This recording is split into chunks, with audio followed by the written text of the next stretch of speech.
Welcome to Atlanta Tarot. This is the tarot forecast for Virgo for January 2022. Happy New Year, Virgo. So we're in the sign of Capricorn. Today is the 22nd of December. So we are in the element of Earth, your element as well. So it talks about being earthed, being stable, being grounded, just getting on with it, doing what you do best in your own element. So let's have a look for you what the story is for January 2022. Energy around is, Three of Swords. So a bit of grief surfacing there, a bit of heartbreak surfacing there. Something from the past rising up again. Christmas is coming on the weekend, so that can often, and obviously of some of you, there will be people, it's the first Christmas without somebody special or somebody special that hasn't been with us in this world for a while. The memories of them will surface, and that's all right. When that card comes, the interpretation I choose is, one must face it, that you can't really avoid it. Even you don't have to speak about it, but you can just acknowledge it to yourself.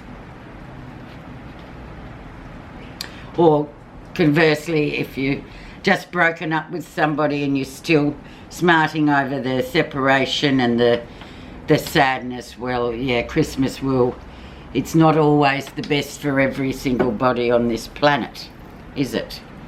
Sometimes it can be a painful time of year. However, Virgo, that is your energy. So let's see what you're going to do for January. And we have new beginnings, new connections of emotion, love, new things to grow, maybe new relationships coming in, renewed connections with people. Very much a matter of very new beginnings coming in for you, but they have to be nurtured like anything that we want to grow. Not only plants and whatever else, dogs, whatever creature, this needs to be fed and watered and looked after in order to bring it to the best of its ability, whatever that may be for you, Virgo. A very nice card though, a very positive card, very much a card of hope. So that's where you will find yourself in January, or December, January, because we're in Capricorn today. So what's influenced that to come in is justice. So very karmic energy coming across for this January. So whatever these, especially this energy here, you know, this is a good card actually to come in and sort of just alleviate that stress and anxiety about the sadness of that you may be feeling deep down or overtly with people, that it's very much a karmic event. So it's a rebalance, it's balancing things up. It was always going to happen. It's all that kind of serendipitous behavior, I guess, or messages coming from the universe just saying, well, this is how it is, so you can't back out of it. Let's just go with it and know that it's a karmic event. And that will influence the rest of the reading for the rest of this 4 weeks. Let's see what was happening in November, December, so Sagittarius time. And we have Judgment. So the clearing of karmic debt. How interesting, we have these 2 big karmic cards here. So once again, it's like the karmic debt has been paid. You don't need to pay again. You don't need to doubly pay. You just need to know that that's how it is, and let's just let it just sort of float on out and not put any more energy on it, because it's done and dusted, whatever that may mean to you. Very interesting. New clean slate also, so there's positivity with that card as well. Not near influences, sorry, recent influences. We have the King of Wands. So this is a man, particularly the male energy, that maybe doesn't live in the same place as you. He comes and goes. He's like a fly-in, fly-out person. He's someone coming from overseas, but he's going back, and he's very much, that's his way of business. He's like, he comes in and he goes out. He's always on the move.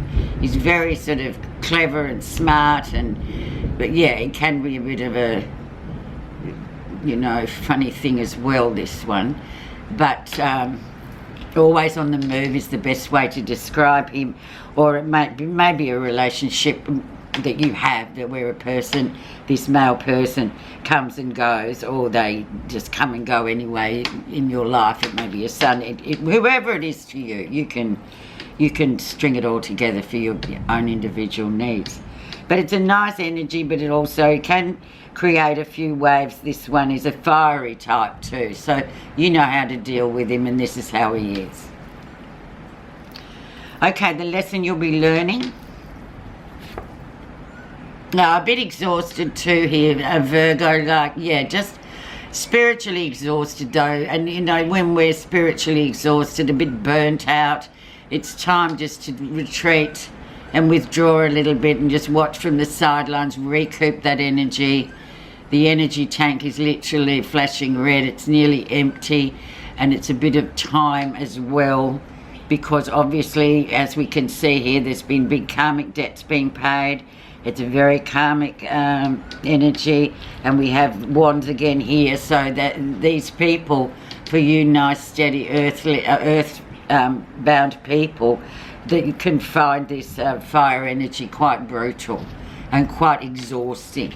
So if you are feeling like that in January, I would say that is the lesson.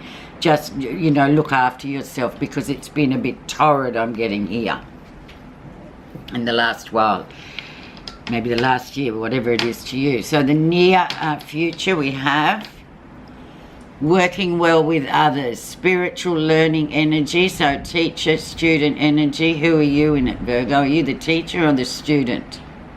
There's always something to learn, or conversely, there's always somebody to teach you something. So sometimes we have to be a student, and other times we are the teacher.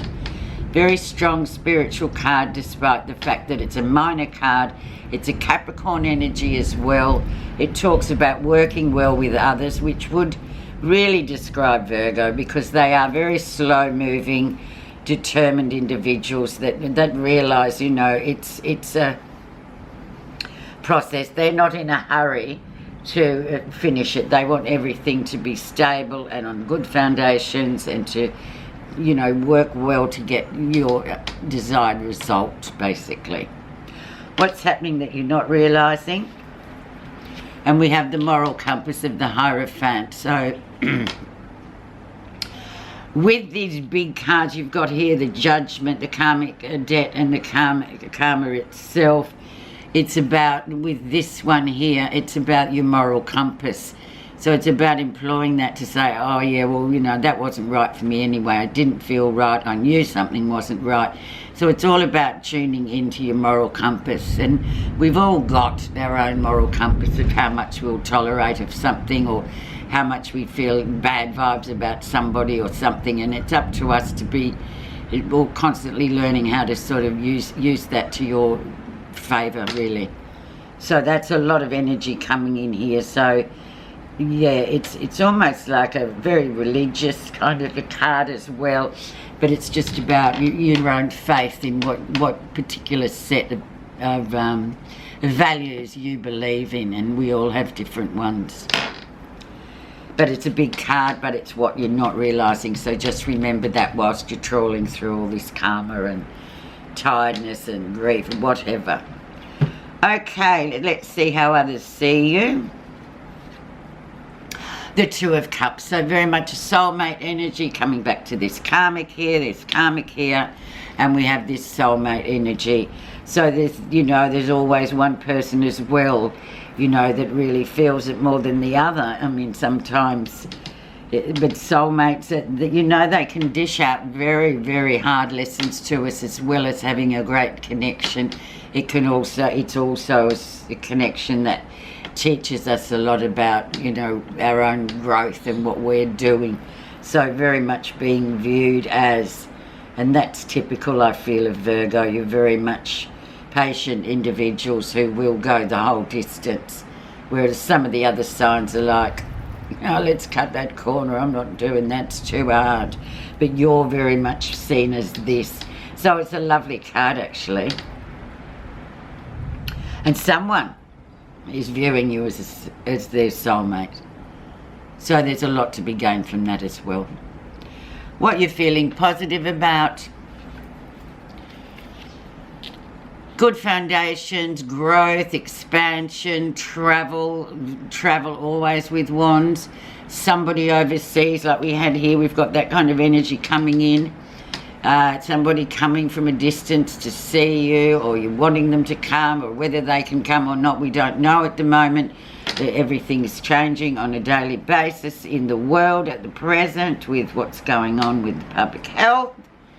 So be positive about that. And I feel like Virgos of all the signs, the more practical it'll go, well, you know, I can't control it, so I'll just see what happens. Interesting. The outcome. And we have the Two of Coins. So by the time we're getting through this 4 weeks as of today, we have the Two of Coins. So things juggling along really nicely, doing well. New things coming in for the new year in terms of your work and your wealth, you know, how you sort of material life, where you receive your money from, what you're doing with career. Are you going to make your move, or are you going to stay where you are? But this card here always indicates that there's something else going to come in for you. Now, these readings are all about free will too. So some people complain that didn't happen, but then it's your own free will. You can either take it or leave it. It's up to you. But it definitely a very positive energy and excellent outcome to this to this reading. I'm just going to pop one clarifier on the Hierophant, the moral compass. And we have going out, partying, the Three of Cups, 3 people in a relationship, perhaps, if this is, you know, been the story of a breakup, a divorce, a separation, or maybe there was 3 people in there. And that's something to consider as well, and very much so sitting underneath. This is sitting underneath the moral compass, so there you go. But it can also be partying. But talking about Virgos, I mean, of all, I keep saying it, they're the more sensible of everybody else. We all aspire to be like your Virgo. Okay, let's see your message. Truthfulness. Like a lovely flower, bright and fragrant, are the fun and truthful words of the man who says what he means. I rest my case, Virgo. Thank you very much for your support during the year of 2021. A happy new year, and we will talk in 2022. Thank you.